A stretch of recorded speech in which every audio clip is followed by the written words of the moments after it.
Welcome back to the deep dive. Today, we are stripping the chassis off a model that, on paper, shouldn't really exist. Maybe shouldn't. We're looking at LongCat-Flash-Omni from the Meituan LongCat team. And I say that because the spec sheet lists 560 billion parameters, yet it claims millisecond-level latency for real-time interaction. It's a contradiction in terms, usually. You typically have to pick one, right? Either you get massive scale for deep offline reasoning, or you build a lean architecture for online streaming. And LongCat is trying to do both. It's trying to do both. The immediate how is, of course, the architecture. It's a mixture of experts and MOE, but just saying MOE feels like a bit of a cop-out these days. Oh, absolutely. Every big model is a MOE now.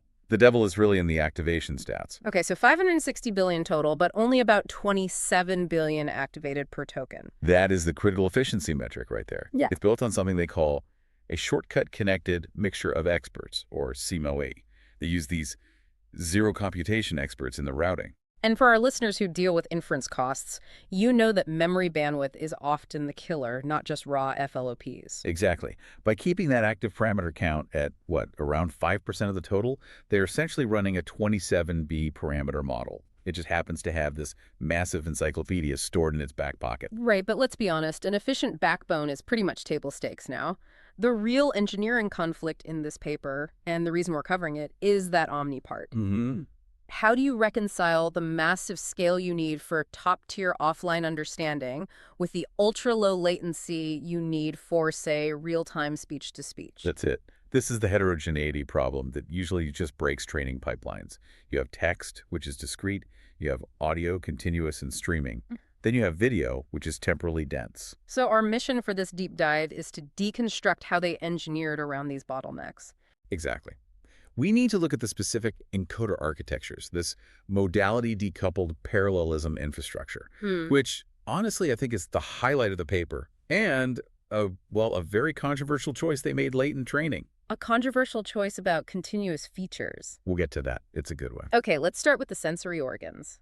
The vision encoder, LongCat-VT.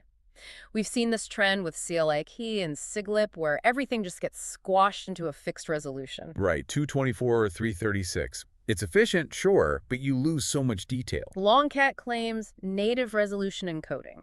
And they are really rejecting that fixed grid. I mean, if you're analyzing a long infographic or panoramic shot, resizing just destroys the aspect ratio. So LongCat-VT allows for variable resolutions. Yes, they do minimal resizing, just enough to make the dimensions divisible by 112, and they preserve the aspect ratio. But hold on, if you allow high-res native inputs, your token count it explodes. It does. And since transformer complexity is quadratic with sequence length, doesn't that just kill your throughput? It absolutely would if they didn't use a pixel unshuffle operation. It reduces the feature map size to mitigate that quadratic cost. Okay. But the real key to making variable resolution work is the positional embeddings.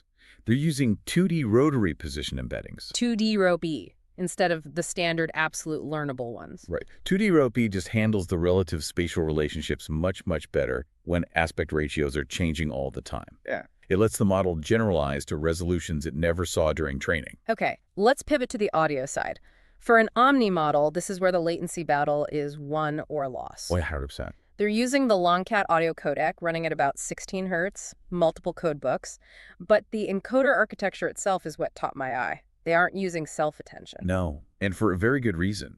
They switched to FSMN layers feed-forward sequential memory networks. Why drop self-attention? Is it purely the compute cost? It's the access pattern. Self-attention is global. It wants to see the whole sequence to make a decision. But in a streaming context, you don't have the whole sequence yet. You have a stream of frames coming in one by one. FSMN is strictly feed-forward with a limited memory block. It processes frames sequentially. So it's architecturally forced to be causal. Precisely.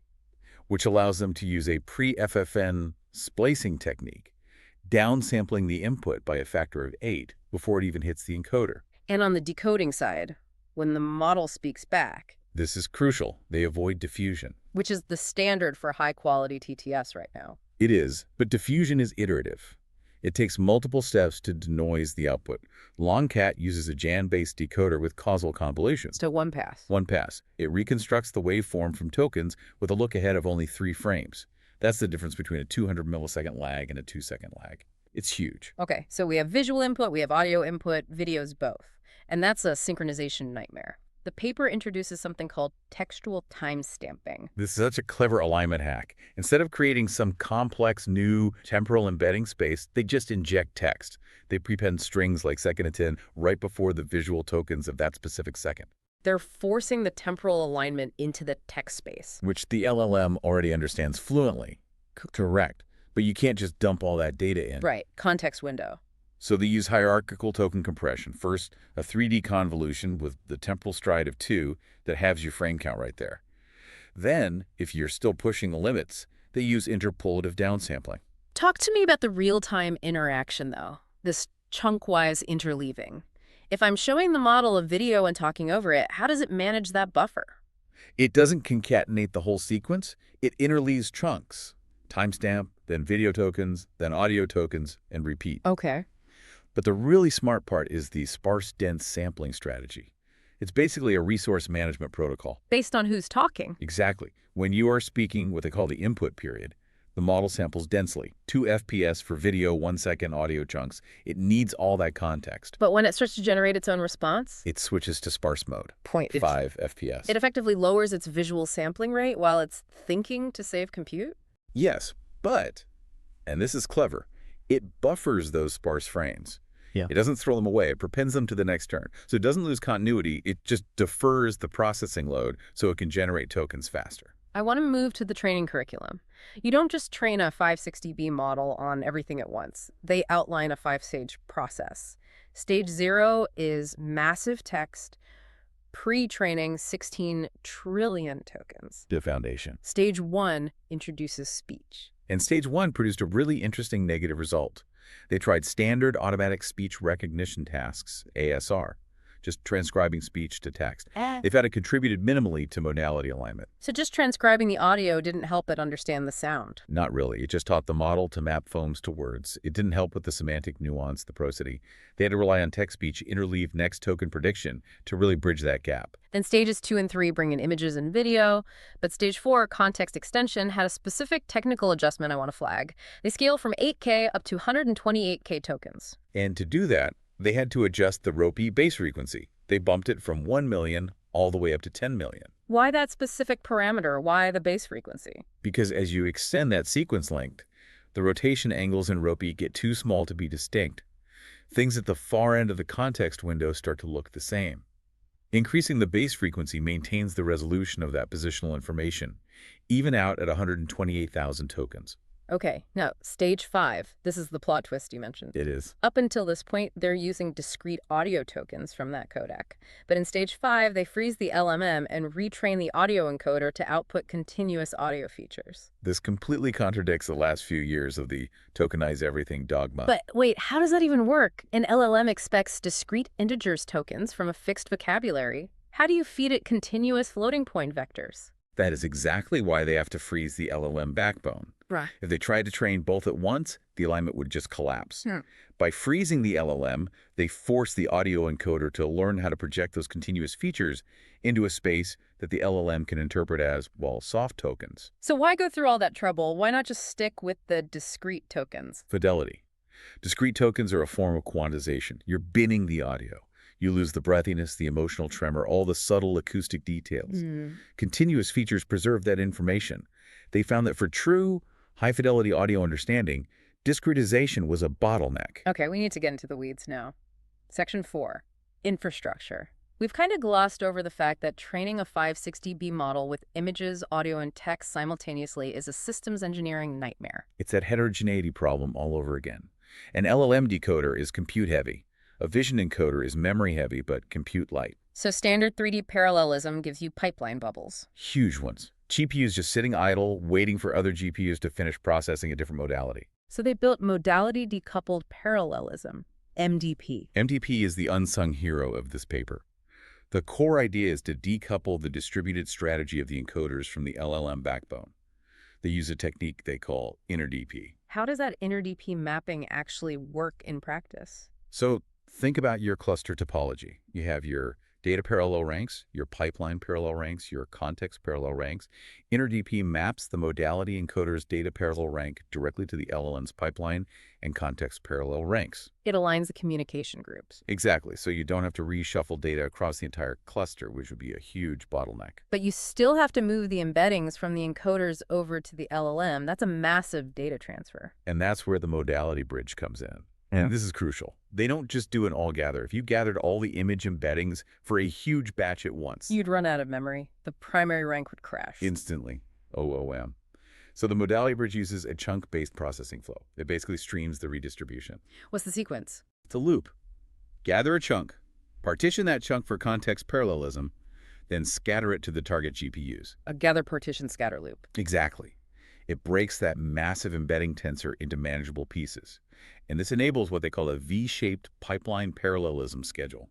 What was the bottom line, the impact on memory usage? It was massive. They report reducing the memory footprint from roughly 137 gigabytes per device down to about 69 gigabytes. That's a 50% reduction. Which is the difference between fitting your model on H100s or not being able to train it at all. Let's move to post-training. They used supervised fine-tuning, SFT, but they kept that audio encoder frozen again. They had to. They just spent all of stage 5 teaching it to produce those beautiful continuous features. If you unfreeze it during SFT, the gradients from the text objectives might just destroy those delicate acoustic representations. They mentioned using human-in-the-loop for the SFT data, specifically to fix referential ambiguities. Can you give me a concrete example of what that solves? It solves the what is that problem. If a user points at a video and says, look at that, the model has to know if that is the car, the driver, or the building behind them. And synthetic data generators are terrible at that. Awful. They needed humans to go in and verify that the bounding box logic and the dialogue actually aligned. When it comes the RLHF stage, or rather DPO, direct preference optimization. That standard DPO is for text. How do you DPO a sound? You modify the loss function, the extended DPO, to optimize both the text head and the speech head simultaneously. The loss is a weighted sum. Alpha times the text loss plus beta times the sum of the audio losses. Why do you need the weighted sum? Why not just let the model figure it out? Because if you don't explicitly weight that audio loss, the model will just optimize for the text content, getting the answer right.